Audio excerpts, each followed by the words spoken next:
Hi, friends. I'm Katie. And I'm Lauren. And welcome to Okay, but Did You Know? A podcast where we talk about the TV and media that we love with a friend who's never seen it before. Today, we're recapping and chatting about Bob's Burgers Season 1, Episode 5, Hamburger Dinner Theater, and Season 1, Episode 6, Sheesh, Cab Bob. So, Hamburger Dinner Theater is about Bob lets Linda and the kids stage a murder mystery dinner theater in the restaurant, but an abrupt interruption changes the play's direction. Abrupt is a way to phrase it. Abrupt is a wonderful way of phrasing it. So what did you think? I think so far, I don't know if numbers wise these two, I don't think they have the highest score, but they both have the same score. So, Okay. my first note is just, I want to go to a strip club that serves pickles. Like, Yes. that sounds phenomenal, but also, why was that more palatable than dinner theater? Oh. That's my question is why did she deem that more palatable to him than going to dinner theater? Dinner theater doesn't have I guess the best quality.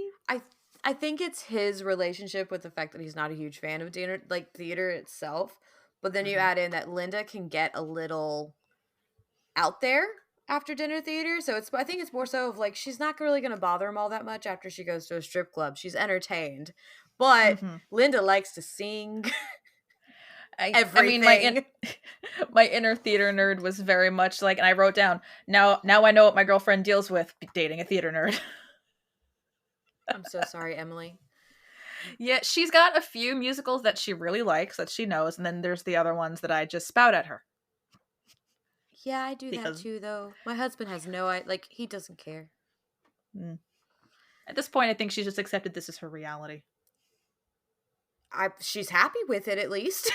She still dates me. She's She's still stuck with here. me. She's still here a year and a half later. But I liked this one. I liked I liked everything about it. Honestly. This one is got solid rankings from me. Because it was a good plot. It kept me interested. It had a lot of Linda, which I always like. I did try and write down the puns this time. So now I'm looking Ooh, now what I'm did you looking for them. catch? So I okay, well love we it. have the Pirates of Panache, which I just like. I don't. I've never actually seen the Pirates of Penzance, so but I just love that you I know know about of it. it. Yeah, but I just. That's one of my fun facts. But I never understand why Pirates of Penzance is always the joke when you're doing as Bob called it imitation cheese of theater. That's always the example that shows use. Yeah, it is, but I'm Yeah, happy they used it because it's good. I thought it was funny, but it's Yeah, so so funny. we got Pirates of Um, Panache. I got the totally radish yep, burger. comes Yep. with radish. Let's see. The burger of the day was just murder at one point. Yeah, they just wrote murder on the board instead of actually writing anything down. I think that might be it for the puns that I caught. So the vacant storefront for this one, because as we've Okay, already said I missed that before, one. this season the van's Mm-hmm. always the same. Yeah. This one was so random because it's just in all caps: synthesizer, synthesizer, synthesizer. A store that sells synthesizers, and it's Hmm. supposed to be funny because Gene has one and is on it Yes. constantly. So that's that Mm-hmm. one. You caught one of the 3 burgers. We also Okay. just have onion burger grilled to death. And then the last one, last of the Mohikama burger, comes with jicama. Okay, I did write that one down. Okay. And then this one is one of my favorites just because, Mm-hmm. like you said, it has a lot of Linda. A Yeah. total of 4.87 million households watched this episode when it came on. Oh wow. So this is, still the first season of Bob's Burgers, and it's 2011. This is Mm-hmm. this is episode 5, and almost 5 million households watched it, which I think is Yeah. amazing. Yeah. Honestly. That's a lot for so early in a show. Oh yeah. And then you have, Tina is established to have stage fright. We get to see how Mm-hmm. she really does deal with it. Dan Mintz, the voice of Tina, has stage fright in real life. Aw, So I thought that was I really like sweet and that. kind of cute. Tina does That's like adorable. later overcomes her stage fright, but starts Uh-huh. off with it. Tina's like the Okay. one character we see the most growth in, but I think that's because she's going through puberty. Yeah, she's at Um, a very transformative like stage of her life, so it makes sense that yeah. even though like she doesn't really age as the show goes on, that you still see more growth of her character. So did you know that you have that third night? Because they only did the dinner theater for 3 nights. On the third Mm-hmm. night, they're trying to like sell those tickets to the crowd that's around. If I Mm-hmm. remember correctly, it was like the last 2 tickets they're Yeah. trying to sell them. Yeah. Amongst the crowd are the lady from the Adventurous Eaters Club from Human Flesh. Oh, She's standing in the okay. crowd because I guess she was coming back for some more. Mm-hmm. And John, Bob brings into the next episode. He befriends this. Sorry, the guy's name is John, but Bob befriends him to some other people in the next episode. Oh, that guy. Is also in the crowd. Oh, okay. Um, I like that. I think if I am correct too, that is possibly one of the same people that in the first episode, you remember when he brings the lollipop burger or the guy that ordered that messed up burger? Mm-hmm. I think it's also Yeah. him, Yeah. Mm-hmm. which is very Gotcha. interesting. And then the last note I have is the feet sticking out of the Mm-hmm. cabinet, the prop, has 5 toes on each foot Uh-huh. instead of 4. Oh, So interesting. they kept the props human, Yeah. I guess why not? At that point, he right? doesn't have to move. Because most of cartoons, like you even watch, Bob has 4 fingers, but they made sure Yeah, to have plenty of toes. exactly. Because it's easier to draw 4 versus 5. Yeah. So Drawing, I'm so excited for your notes. You have no idea. yeah, drawing appendages is hard. I don't fault animators for like only giving everyone 4. Oh no, I really do not fault that. It's just like I think that was the I can't joke with draw. adding the feet Yeah. and making sure they're Mhm. actually, it was like anatomically correct, was just a nice little thing of like cartoon. We can do it sometimes. Yeah. These don't move. Exactly. Exactly. It's just off in the background. It's basically a set piece. It's fine. Oh goodness. So what did you Humanity. humanity Humanity is a set piece in the backdrop of a cartoon. humanity oh that's a thinker. Yeah. What did you think about this one? So I liked this one. I very much. I mean, I'm a theater nerd, so just seeing people get into that, like in any situation, is just like this is gonna be chaos, and I love it. I just wrote down. Well, it has to be a musical, obviously. Just Of course. that spiraling of like, just like it should be a murder mystery, musical, love story. Oh, I'm so happy you like musicals. I mean, I love musicals. I'm a musical theater. Musical theater is my thing. You're gonna love this show so much. It's gonna continue to get better in that avenue. I'm so excited. We have so much Canada hate today. Just like Yeah. what got against Canada? I don't know, they're in Jersey. This is true. I mean, honestly, I mean, as a New Yorker, we like Canada more than we like New Jersey, so maybe they're just jealous. I have no idea. Oh my god. Oh no. I'm learning things of Northerners. Because I would have never known. Yeah. It's the joke of you can live anywhere you want except for New Jersey. Oh no. My That makes brother me also think of the lives in New- line in Hamilton. Everything's legal in New Jersey. Yeah. Now I want to watch Hamilton again. Let's see. Honestly, Gene is pretty good at scoring. I was like, it's like one time, like he was the least annoying character. He was not the least. Sorry, brain for a second. He was not the most annoying character. I still just wrote, "Oh dear God, Teddy, shut up." Yes. But Gene, like with the scoring, like that takes some real skill to get to do that, like off the cuff, the way he was doing it. He's very talented. Yeah. He's just annoying. Yeah. He just is. Yeah. I wrote, dude, you broke the first rule of improv. Always say yes when Linda's trying to engage Bob in a thing. And she goes, oh, it's cold. And he went, no, it's not. And then he tries to fix it with, Yep. because I have a jacket. Like, no, you've already ruined the scene. Like, you I wrote, poor Bob can't act. No. As someone who's taken very many acting classes and theater camps, because of course I did as a child, with a lot of improv games, you always say yes. I was almost in an improv troupe. Oh my God. I love that. I got a call back. Nice. I was like 18. 18, and our local box theater held auditions, but you had to be invited by a cast member. Oh, okay. The said cast member ended up being my English teacher in high school. Okay. And when they asked me to come back, they looked at him and said, "Can you bring the little short one back?" I got so nervous, I smoked the devil's lettuce. Oh. And it did not go well at the callback. Oh, no. But I did get a callback. That's good. Yeah. Now I know. Don't smoke the devil's lettuce before a callback. No, I think that might actually get in the way of being able to do improv correctly. Yeah. It's the kind of thing where you think like the looser you are, the better it's gonna go. But improv requires you to think so clearly on your Not feet. gonna lie, that was definitely the mentality I had at 18. Yeah. Over 10 years ago. Oh God, over 10 years ago. This was over 10 years ago. I'm old. I don't like doing math. I don't like doing the math around how old.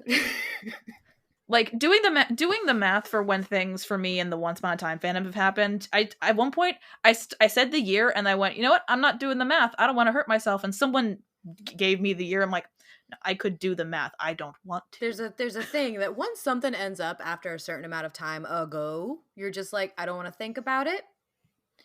Because I mean, I was in Hot Topic today and someone's like, "Do you need any help?" And I'm like, I've been coming to this store since I was like 13.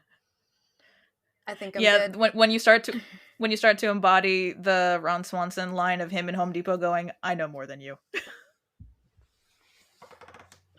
I can't believe I get to say that I had Ron Swanson energy in Hot Topic today, because I was like, the poor girl, like, "Can I help you?" And I'm like, I know where everything is. Nothing's changed. No, you can't help me. Because seriously, Spencer's in Hot Topic, nothing has changed. They haven't changed in 15 years. Any other notes? Let's see. Oh, I did have onion burger grilled to death written down. Oh, you did? So I did catch the burgers this time. You missed one. I missed one. I'm so proud of you. I did it. Robbery is a twist I did not see coming. I stand by that. Honestly, I don't think they did either. No, I don't think so. I disagree with the audience that a lie is not a twist. Because to be fair, I disagree with that. That she says that she's not the killer at the beginning, but secretly she was.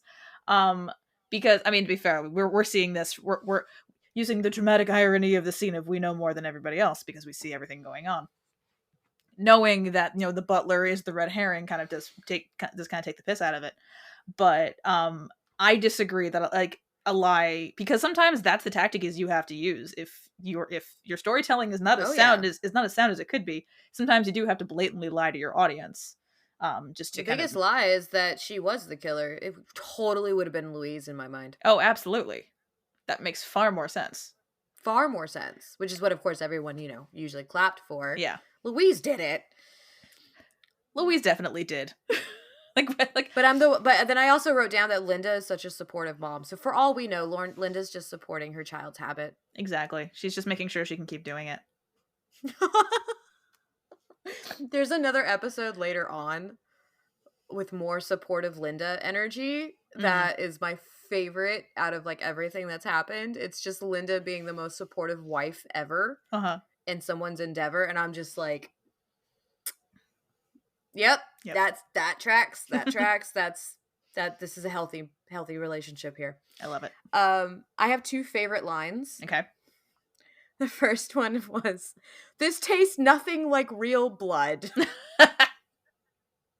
I love just sitting there while they're talking, and Jean is literally trying to be a part of the conversation, which is such a kid thing to do. I deal with it every day. My child's always trying to be a part of the conversation. So watching the kids do that all the time, I was like, yep, that tracks too. That's reality. But that he's sliding through the fake blood.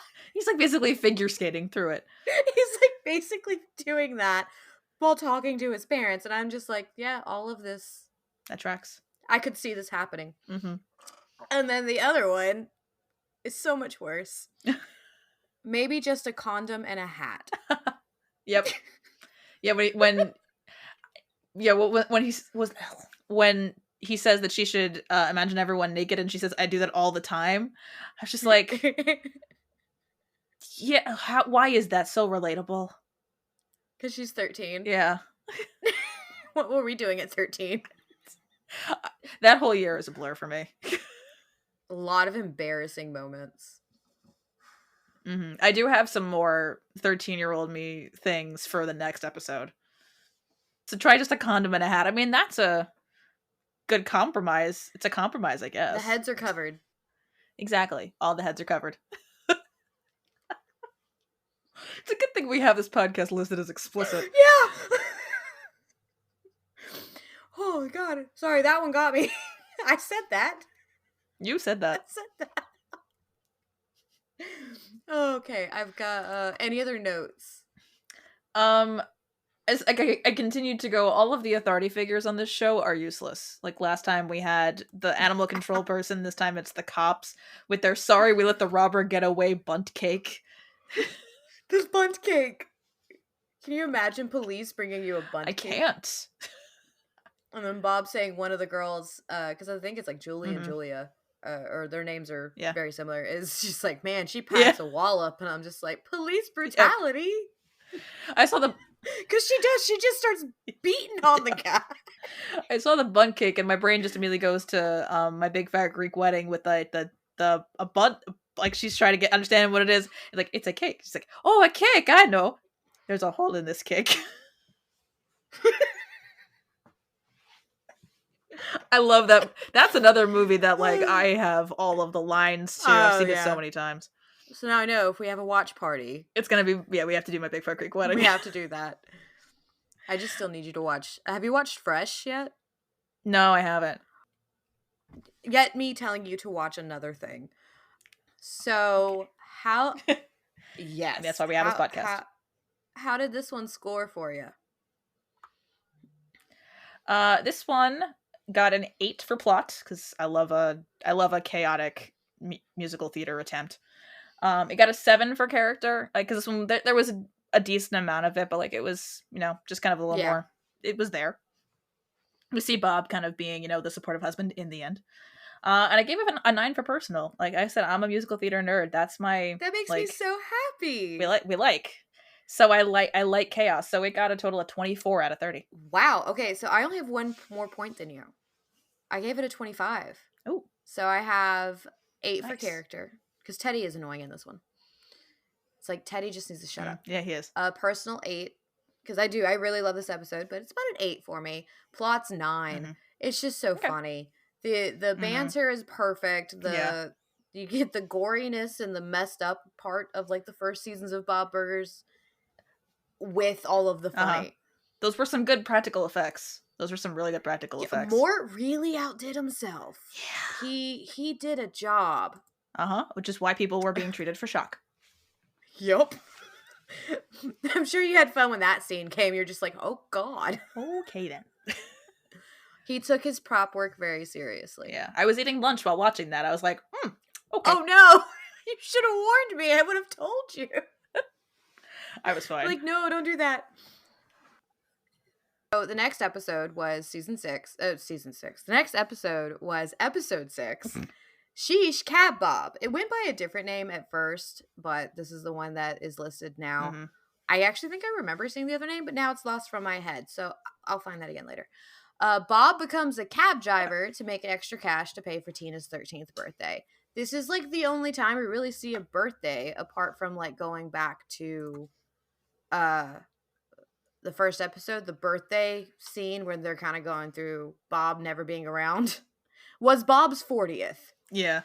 But disclaimer, there is terminology within this episode which is very outdated now. This came out in 2011, so using the term transvestite, which was what was used at the time, was normal for then. It is not now. So it's not exactly the best episode looking back on it.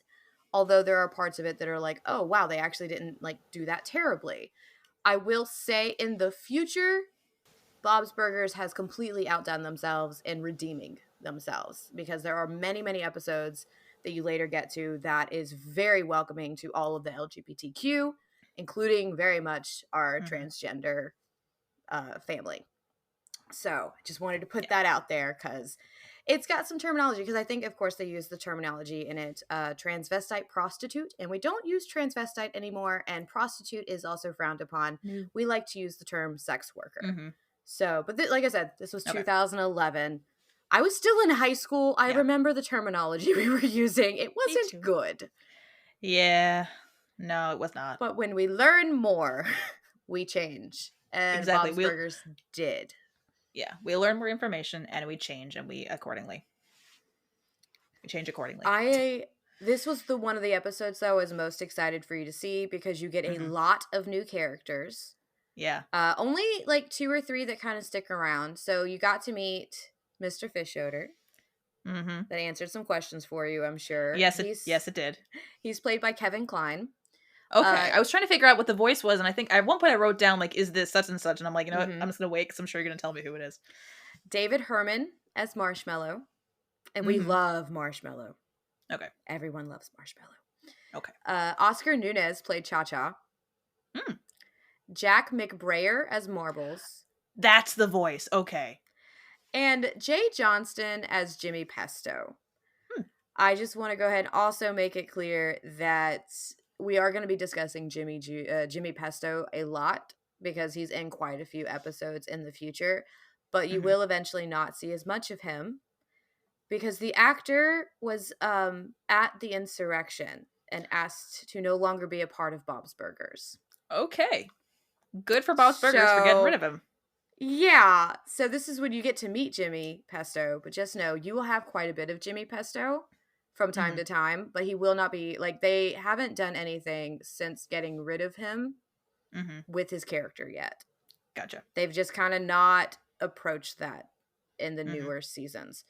But I just wanted to make sure you knew that information before you're like, I like Jimmy Pesto. Don't worry about that. I don't like him, so don't worry about that. So we're good there. I think the voice actor probably went a little bit too Jimmy Pesto in the moment and possibly is no longer Jimmy Pesto. So the vacant storefront. Did you get what puns did you get? Let me start there. Which puns did you see on this one? Okay, so I mostly tried to focus on the burgers. 'Cause I've been trying to keep track of other things, but I mostly the burgers are the easiest ones to clock, right? Because I know that there's going to be a pun there. And then the intro goes by so fast. So we have Olive and Let Die burger. I found that one. It's the only one I wrote. Oh, we got Thank God It's Fried Egg burger. We got that one. Those were the only 2 I saw. Okay. Plump Fiction. I caught that signage. So that was the porn theater in the red light district of New Jersey, apparently. Yeah, at this point, the more and more we watch, the more I'm like, this is absolutely Atlantic City. Okay. That makes the most sense, honestly, for like what we see, like Atlantic City-esque. We won't say it is explicitly, because it probably isn't. We never really get a name of the city. Everything's named after the wharf. The wharf, yeah. So my guess is like that's probably like their reference point. That's what I'm getting. The elementary school, I think technically they go to a magnet school, but you've got the school, you've got Wonder Wharf, which is what they're like near. So there's a lot of everything's named after the wharf in this town. So for all we know, it's wharf. Yeah. The vacant storefront had one sign and one sign only. Extra moist yoga. Oh my. I think moist is like the most hated word in existence at this point. I'm not a big fan of it. I'll be quite honest. I don't think many people are. Who is a fan of moist? I need to meet you because I don't know why. Yeah, I'm good. If anyone likes that word, I think they have problems. Oh no.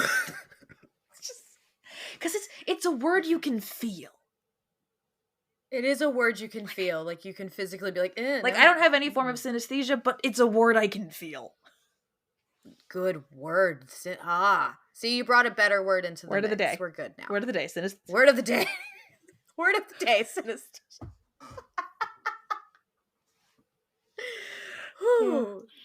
I have lots of fun trivia. Okay. Do you want trivia first or fun facts, whatever you want to call it? I have a lot of fun facts. Do you want that first or do you want me to hear your notes first?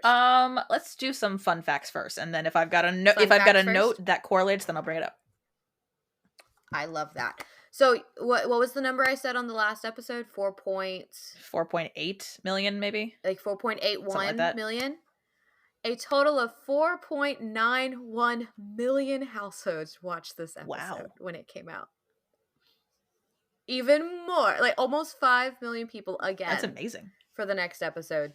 Episode 6 of season 1, which I really can say, like, that is actually really amazing for a new. It came out as an adult Yeah. cartoon, something comparative of like The Simpsons and Family Guy. So getting almost 5 million views in your first 6 episodes, but then Yeah. twice, it's so many. Yeah. I actually need to look back and see if any of the other episodes, how many they had also in the first like 6, like 1 through 4. I need to go Okay. look. Because that is a Yeah. lot. Yeah, it is. So you got the name of the porn theater.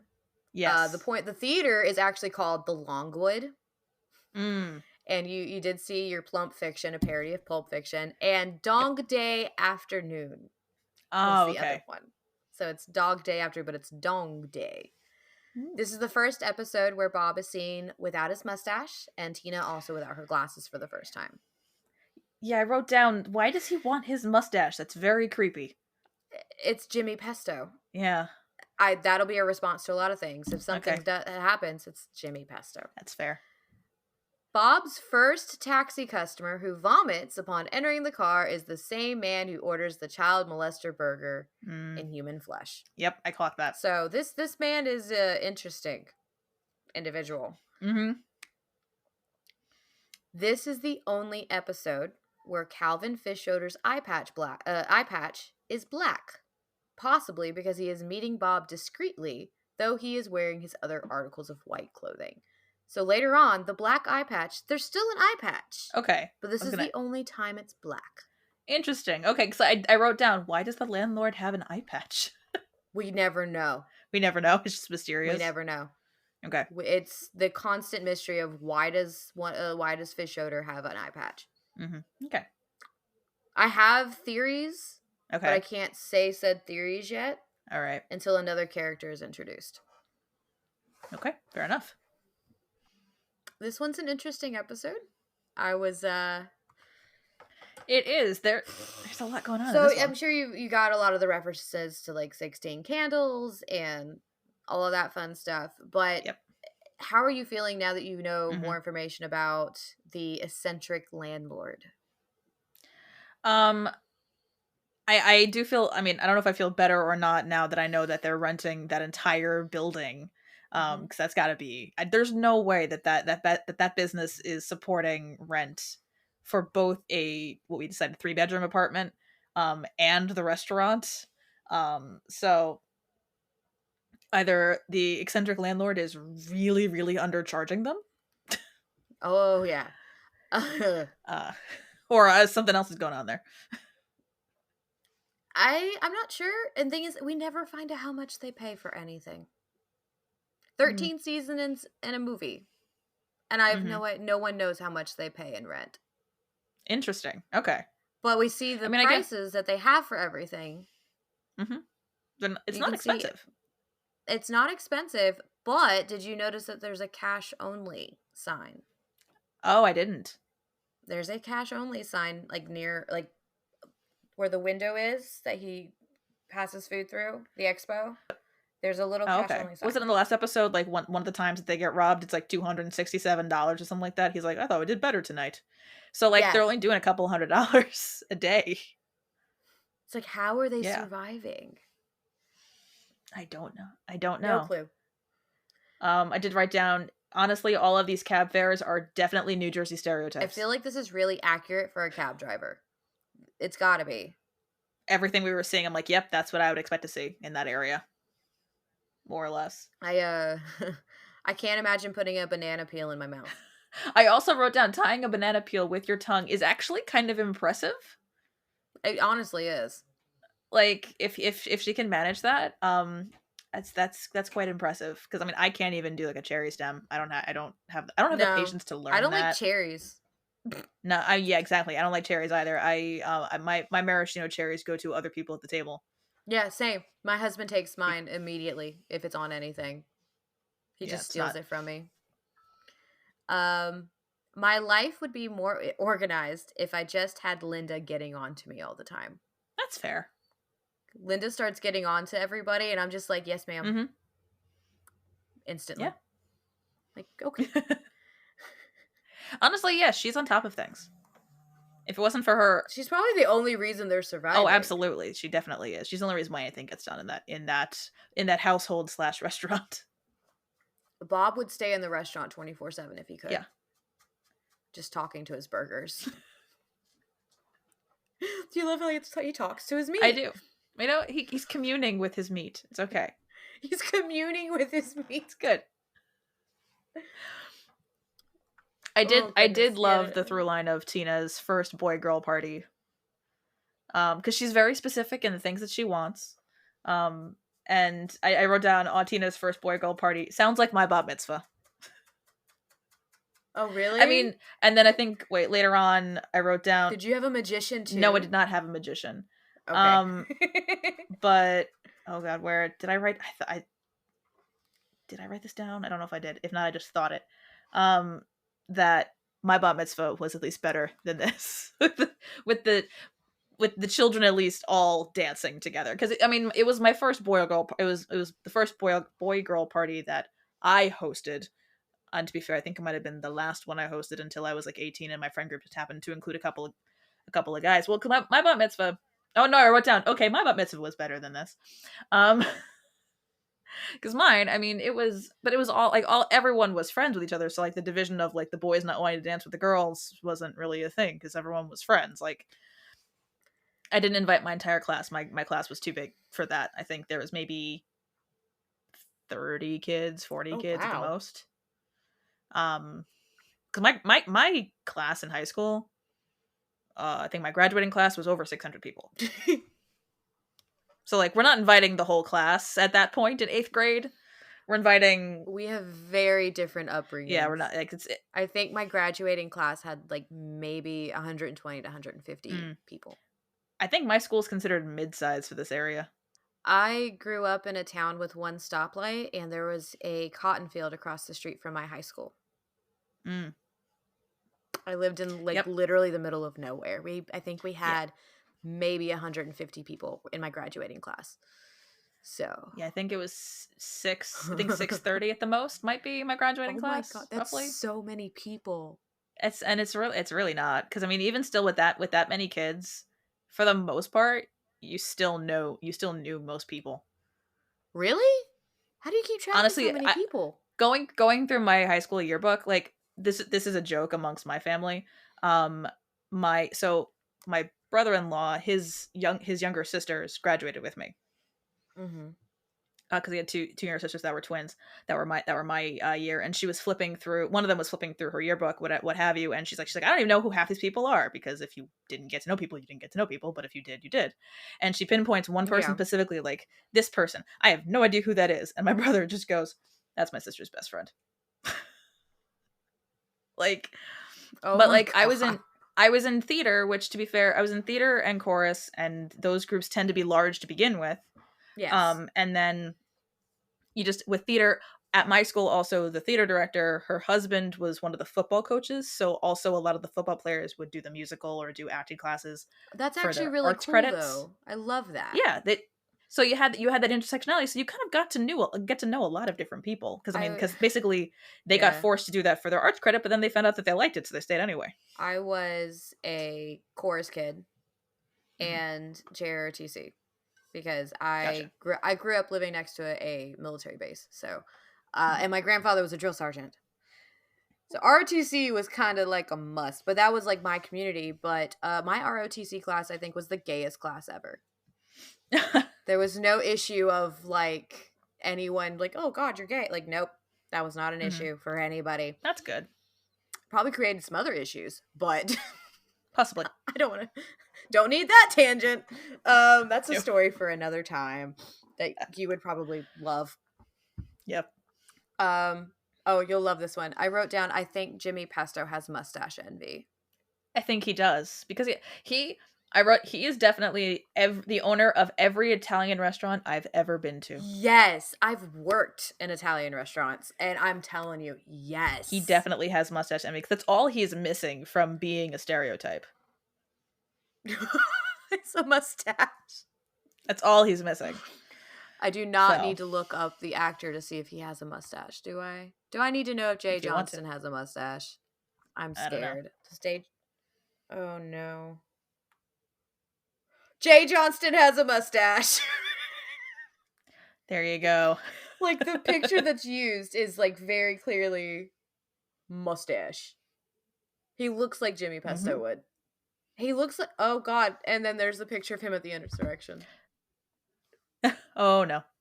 Oh no. Okay, on to the next thing. I wrote marshmallow in all caps.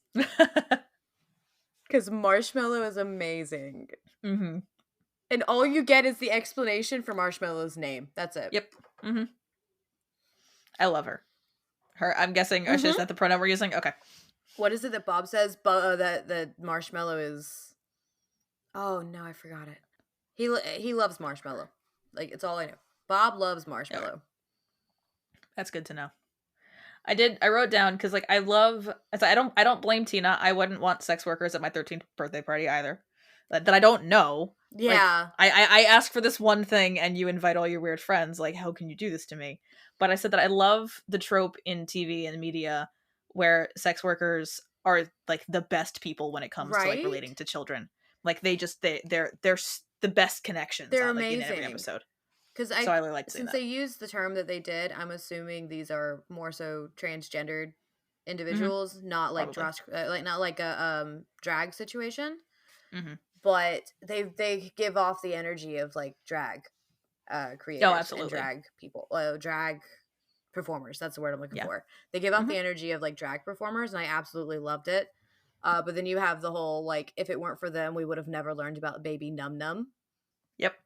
And I even wrote, I'm not kink shaming, but I love this for Bob. Because in that moment, Bob's like, I have something. Yep. So not kink shaming, but I'm happy for Bob. Yep. Same. Oh, and I love this one too. I wrote down, Linda and I are the same. I would be like this if my husband shaved his beard. My husband has a very long, very voluptuous beard. And I literally have no idea what he looks like without it. Mm-hmm. So if he shaved his beard, I would still be attracted to him, but I think I would need a minute. He would be a completely different man without the beard. Yeah. That's fair. When I was attracted to men, facial hair was a thing that I went for. When I thought I was attracted to men, I don't know the best way of phrasing that. When I was attracted to men. Because, like, I feel bad. I'm that stereotype that I came out as bi first, and I solidly identified as that for about 5 years, and then just as time went on, I'm like, no, gay. Look, after almost about 15 years or so I came out when I was 14 as bi. So I'm like, if I still identify as bi by like 30, I think I'm bi. I've had some moments in life that I'm like, do I really like men? But then my husband does something sweet, and I'm like, all right, I like this one. You like him. I like him. I think that's true for a lot of bi wives. Yeah. We like the one we found. Any others? No, thank you. But then women. Yep. That's all I think. I mean, can relate. I don't know if you can relate on me being attracted to, like, the husband, but I cannot relate to the one. Sorry, I cannot relate to the one man situation, but I can relate to the but women. But women, I get that. But women. I wrote only one line down as a favorite line. Thanks, Dad. You're the best pimp I'll ever have. Oh. Just saying that out loud. Can you imagine? I know. I hope my dad never listens to this. I'm so sorry.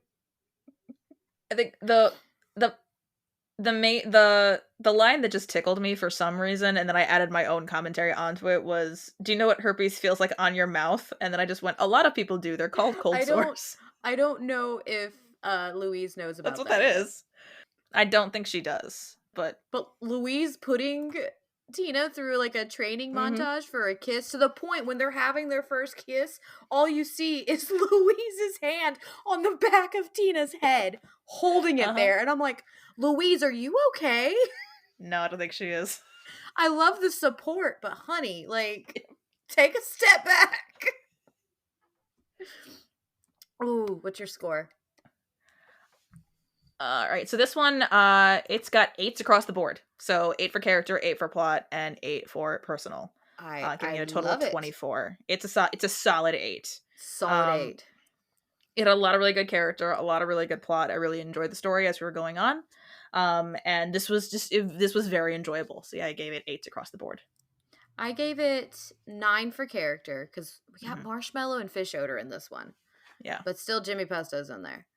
Uh, Plot, I gave an 8. I felt like it was a good storyline. The fact that Bob tried crack was definitely a fun Yeah. tidbit in there. He just threw that in out of nowhere. I think I tried crack last night. Let's get a beer and try that. I'm like, okay. Yeah. And personal, I gave 9. I really enjoy this one, but it's because we all love Marshmallow. Yep. And Marshmallow has this like one line in the Hmm. entire episode. And I'm like, nope, Marshmallow's in it. I'm happy. We love Marshmallow. I'm sure I will grow to love Marshmallow. And once you get more of her, Okay. that's my one thing. We did not have enough of her. I That's need fair. a Marshmallow episode, honestly. Mm, Where it's just Bob and Marshmallow hanging out all day. fair. So Lauren Bouchard, if you hear me, do it. Let's do it. Thank you all for listening. Join us next time when we discuss Once Upon a Time, episode 104, The Price of Gold. Don't forget to like, rate, and follow the podcast wherever you listen so you can be notified every time we publish a new episode. And follow us at OBDYK_pod on Instagram and TikTok. This has been an episode of Okay, But Did You Know? A TV and media podcast. It was hosted by Katie and Lauren and edited by Katie.